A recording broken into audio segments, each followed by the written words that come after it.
in nisari khani sang ni somni pali Mizoram Tripper Association driver and owners scholarship district te scholarship khapui chunga national highway kong chezwal puino khat natlang ania hi for chezwal pui no palina ani to ni ti hian mun thuma no tur lo ma tu na hian Tripper te pon ron dinga ron khok ve zel mai driver hote lo mom khop mai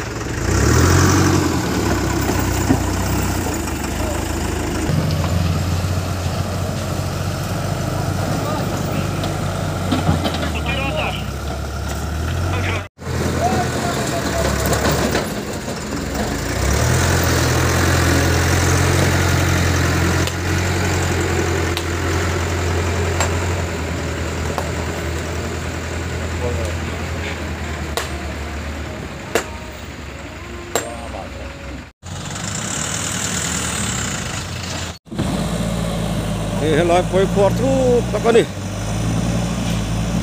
chuyện nhị đều thôi là qua được lại quay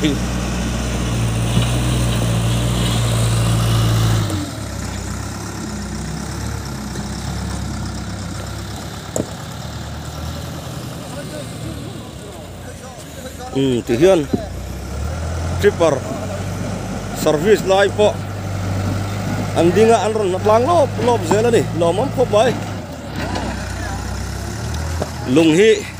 a thọ lên pu govin an min pe ya